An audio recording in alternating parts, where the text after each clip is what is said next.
Ads లేకుండా latest episodes చూడండి. చెప్పానమ్మా తను చాలా అల్లరి అని. ఇప్పుడు నువ్వేమన్నావో నీకైనా అర్థమైందా? నువ్వే అర్థం చేసుకోవట్లేదు విరాజ్.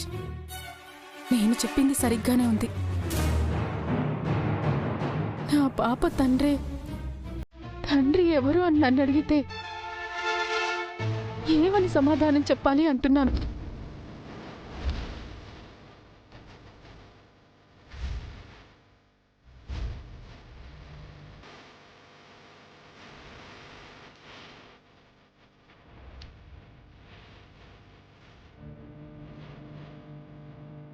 ఇప్పుడైనా నీకు అర్థమైందని అనుకుంటున్నాను.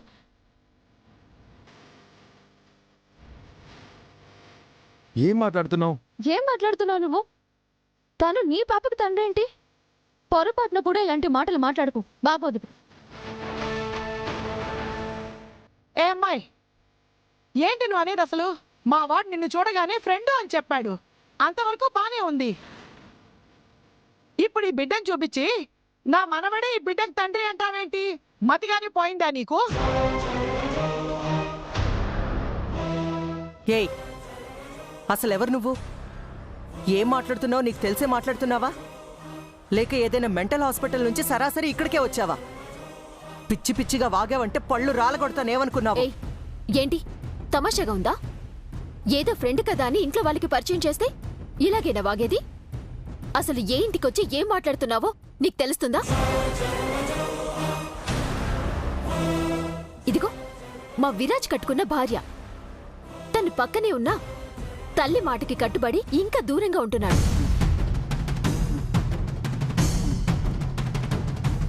అలాంటి విరాజ్ గురించి ఇలాంటి తప్పుడు మాటలను మాట్లాడేది?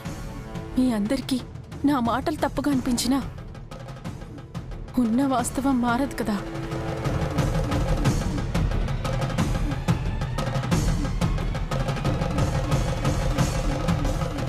ప్రస్తుతం నేను లేని పరిస్థితుల్లో ఉన్నాను, కానీ లేని మాటలు చెప్పే దుస్థితిలో మాత్రం లేను. ఏయ్, నోర్ ముయ్.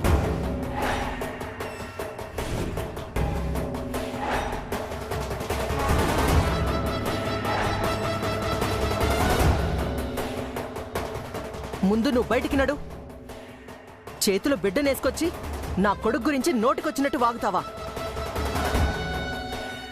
మా వాడి గురించి తప్పుగా మాట్లాడితే నాలుక చీరేస్తానేమనుకుంటున్నావు?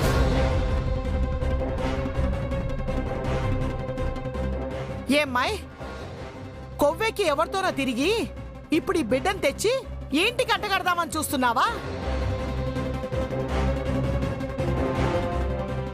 ఇలాంటి తెలివితేటలు ఎక్కడైనా బయట చూపించుకో. అయినా డబ్బున్న అమాయకులు ఎక్కడుంటారా అని వెతుకుతుంటారా మీరందరూ? గోమతి, ముందు ఈ అమ్మాయిని బయటికి గెంటేసేయ్. బామ్మ ప్లీజ్, నేను మాట్లాడతాను. What is this Madhu? ఎందుకు ఇలాంటి ఆలోచనతో ఇక్కడికి వచ్చావు? విరాజ్, నేను ఇక్కడికొచ్చి తప్పు చేశానేమో, కానీ నేను చెప్పిన మాటలో తప్పు లేదు. నా బిడ్డ విషయంలో నాది నిర్ణయం కాదు, అదే నిజం.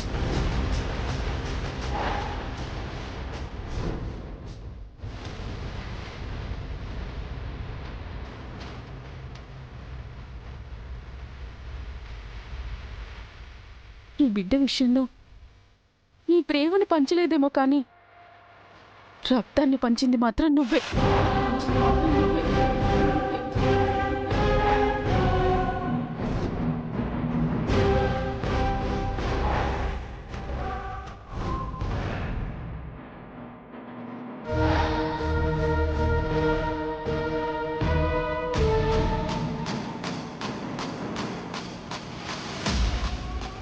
నువ్వే నువ్వే నువ్వే. Stop it, I said.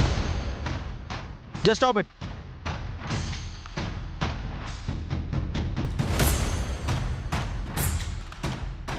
ఏంటి నాన్సెన్స్ అంతా? సరే, ఒకప్పుడు నువ్వు నన్ను ఇష్టపడ్డావు, అది నాకు తెలుసు. కానీ నీకప్పుడే చెప్పాను, మన మధ్య స్నేహం తప్ప మరొకటి ఏదీ ఉండదు అని. నా లైఫ్ వేరు, నా ఏం వేరు, నా ప్రపంచమే వేరు.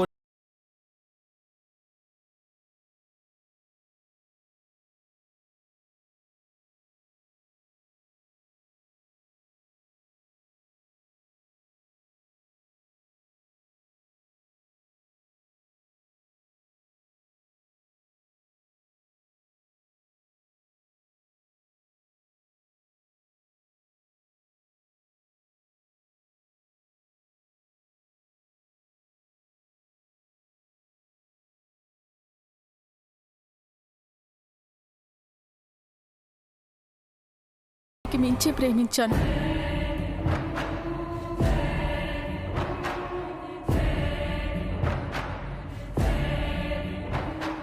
కానీ తన ప్రేమను నా సొంతం చేసుకోలేకపోయాను. మరి అప్పుడు సొంతం చేసుకోలేకపోయిన దానివి ఇప్పుడెందుకు వచ్చావు? ఈ కట్టుకథలన్నీ ఎందుకు అల్లినట్టు? ఇలాంటి కథే మొన్న మా హంస పిన్ని కూడా అల్లింది.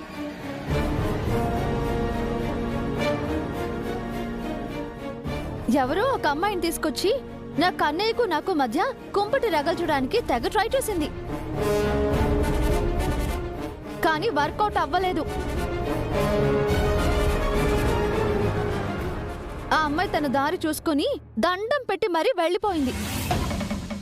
మళ్ళీ ఇప్పుడు నువ్వొచ్చావు. అది కుంపటి రగల్చాలనుకుంటే నువ్వు ఇంకోటి, అంతే. కానీ ఇక్కడ విషయం మాత్రం సేమ్ టు సేమ్. నన్ను నా కన్నయ్యని విడదీయడానికి ఇదే మెయిన్ ఎజెండాగా పెట్టుకున్నారు అందరూ.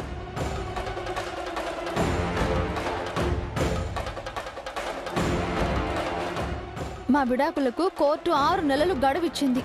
ఈ గడువు కాలంలో మా మధ్య బంధం మరింత బలపడుతుందేమోనన్న భయం వల్లే కదా ఇలాంటి నీచమైన ప్రయత్నాలు చేస్తూ మా పవిత్ర ప్రేమలో ఆగుడాలు సృష్టించాలని ప్రయత్నిస్తున్నారు.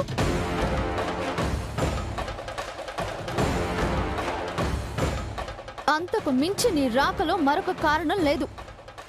ఇది ఖచ్చితంగా మమ్మల్ని విడదీయడానికి ఎవరో పన్నిన కుట్ర కుట్ర కుట్ర కుట్ర.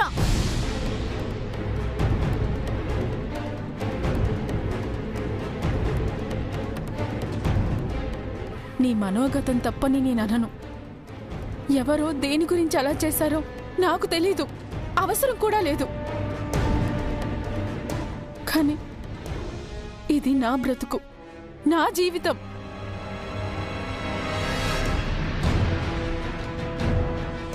నా బిడ్డ కోసం నేను చేస్తున్న పోరాటం.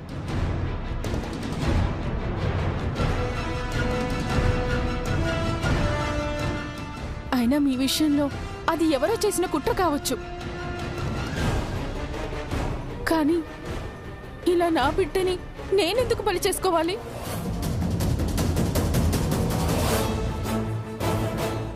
దీనికి తండ్రిని నేనెందుకు దూరం చేయాలి?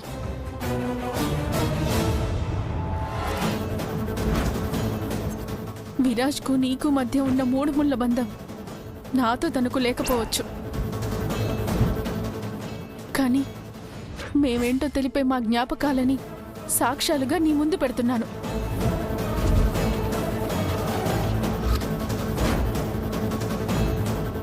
నువ్వే చూడు.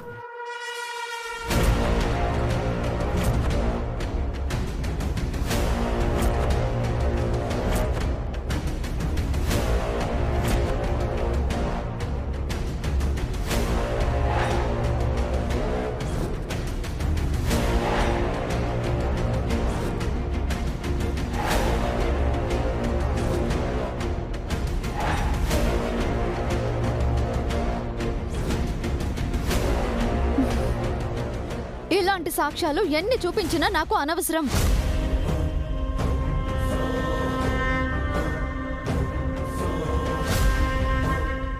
నా కన్నయ్యని ఇష్టపడిన వాళ్ళు చాలా మంది ఉన్నారు. కానీ తన మనసులో స్థానం ఉంది నాకు మాత్రమే.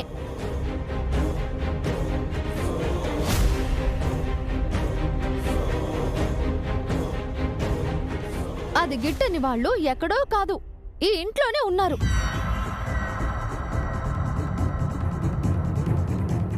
ఈ కుట్ర వెనుక సూత్రధారులు కూడా వాళ్లే అని నాకు బాగా తెలుసు.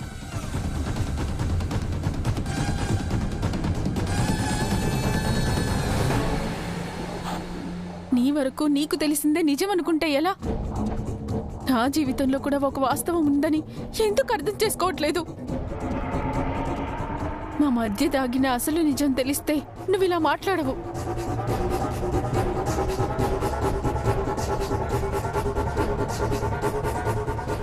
మధు, మన మధ్య ఏ నిజాలు దాగిలేవని నీకు కూడా తెలుసు.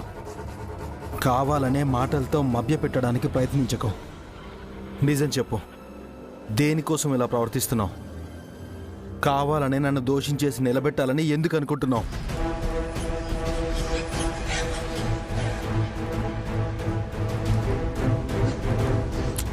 అయ్యో విరాజ్, నేనెందుకు నిన్ను దోషించేయాలని ప్రయత్నిస్తాను? పాపకి తండ్రివి నువ్వే అన్న విషయం నాకు మాత్రమే తెలుసు. అది నీకు కూడా తెలీదు. చాలా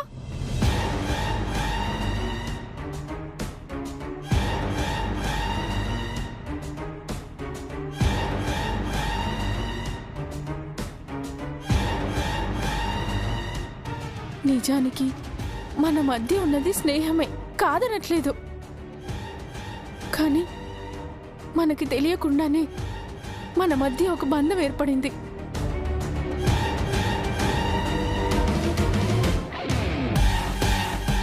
ఆ రోజు మనం వెళ్ళిన పార్టీలో ఏం చేశామో మనకే గుర్తులేదు.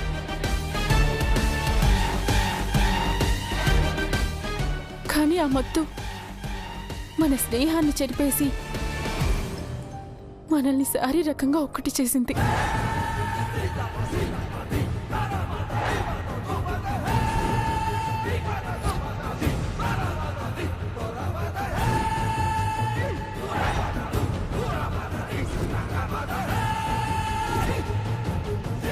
ఆ విషయం నాకు తర్వాతే తెలిసింది. అయినా నేను బాధపడలేదు. అప్పుడు కూడా నా ప్రేమకు విలువ దక్కిందని సంబరపడ్డాను.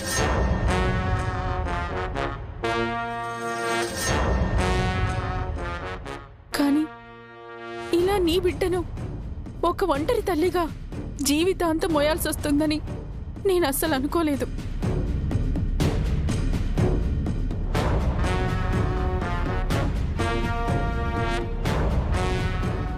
ఒరే చిన్నోడా, ఏంట్రా ఈ అమ్మాయి అనేది? ఎప్పుడూ ఫ్రెండ్స్ పార్టీలంటూ తిరిగినా కుర్రాడు కదా, ఎందుకు వాడి ఫ్రీడమ్ అడ్డుకోవడమని చెయ్యిని వదిలినందుకు నా కొడుకు నాకు గొప్ప గుణపాఠమే చెప్పాడత్తయ్యా.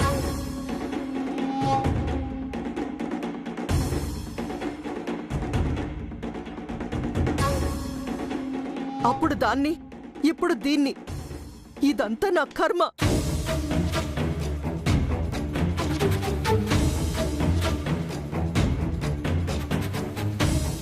బామ్మగారు, విరాజ్ మీద జస్ట్ ఒక ఆరోపణే వచ్చింది. అంత మాత్రానికే పెంచిన మీ పెంపకాన్ని కూడా ఎందుకు ఇలా తక్కువ చేసి మాట్లాడుతున్నారు? ఎందుకు తనని అనుమానించి అవమానిస్తున్నారు?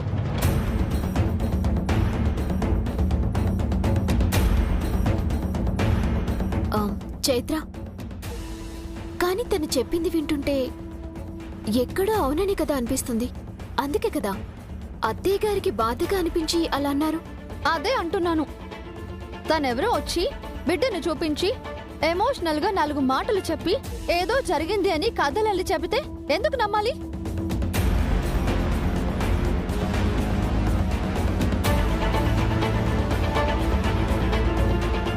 ఇలా ఎవరు ఏం చెప్పినా నిజాలు తెలుసుకోకుండానే వ్యక్తిత్వాన్ని తప్పుపడతారా? ఇది ముమ్మాటికి ఇంట్లో జరుగుతున్న కుట్ర అని నాకు అర్థమవుతోంది.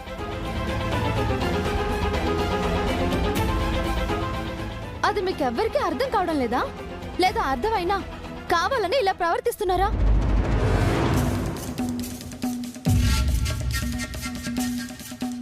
అసలు ఆ బిడ్డ జన్మకు నా భర్తే కారణమని తను ఏం నిరూపించిందని తన మాటని నమ్ముతున్నారు?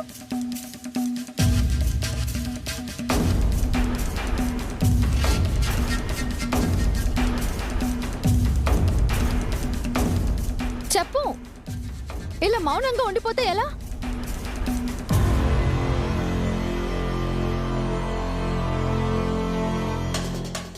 నిరూపిస్తే ఒప్పుకుంటారా?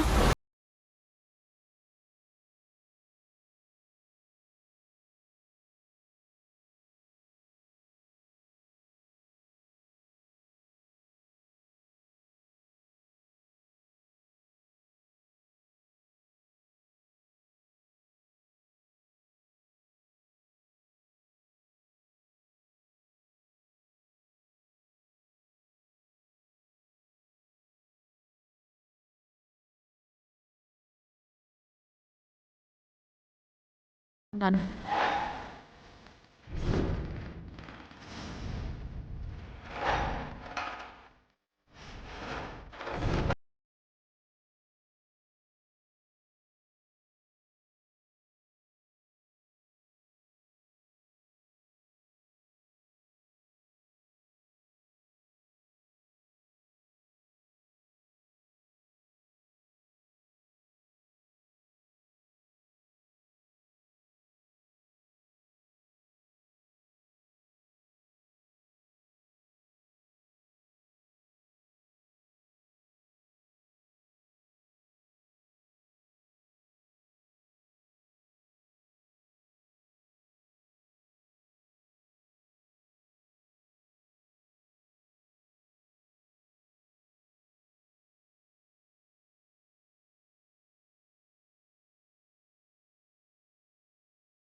బిడ్డ డిఎన్ఏ ఎవరిదో కన్న తల్లికి తప్ప ఇంకా ఎవరికిరా తెలిసేది? అందుకే కదరా ఇంత బలంగా నువ్వే ఈ బిడ్డకి తండ్రివే అని చెప్తుంది.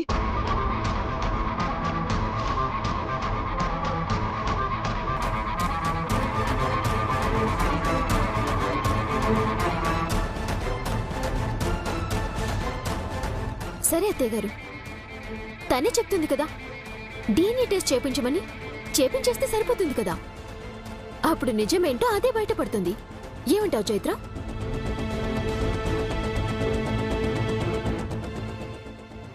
మనిషి అబద్ధం చెప్పగలదు కానీ రిపోర్ట్స్ అయితే అబద్ధం చెప్పావు కదా. ఈ టెస్ట్లు రిపోర్ట్స్ ఏం చెప్తాయో నాకు తెలియదు స్మైలీ. నిజంగా తన బిడ్డకి విరాజు తండ్రి అని తనకి తెలిసినప్పుడు ఇన్ని రోజులు తను ఎందుకు విరాజ్ దగ్గరికి రాలేదు?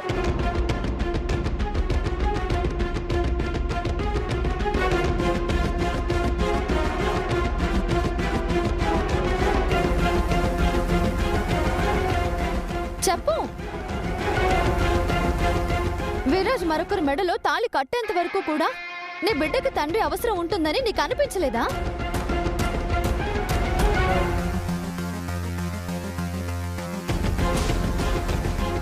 మరి ఇప్పుడెందుకు వచ్చావు తన దగ్గరికి? దీన్ని బట్టి అర్థం కావడం లేదా? నువ్వు కావాలని ఇక్కడికి వచ్చావని, ఎవరు నిన్ను పంపిస్తే ఇదంతా చేస్తున్నావని.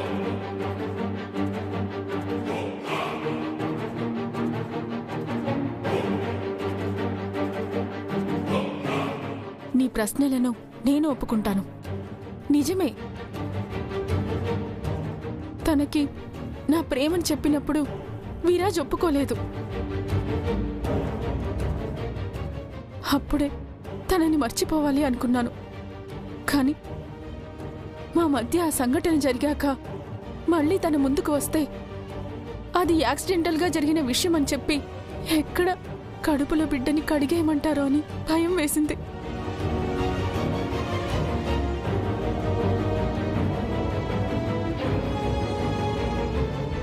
అందుకే ఇలా దూరంగా ఉండిపోయాను. కానీ ఇప్పుడు ఇక్కడికి రావాల్సిన పరిస్థితి ఏర్పడింది. అందుకే వచ్చాను.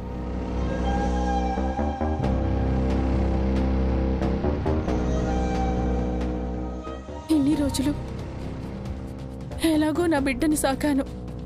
కానీ ఇప్పుడున్న పరిస్థితుల్లో నాకు ఆ స్తోమత లేదు. అందుకే ఈ గడపలోకి అడుగు పెట్టాను. ఇదే నిజం.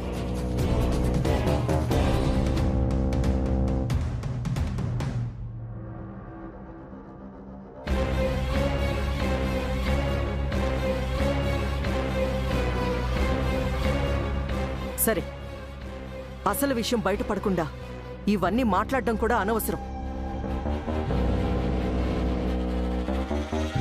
స్మైలీ, డిఎన్ఏ టెస్ట్కి ఏర్పాట్లు చేయించు.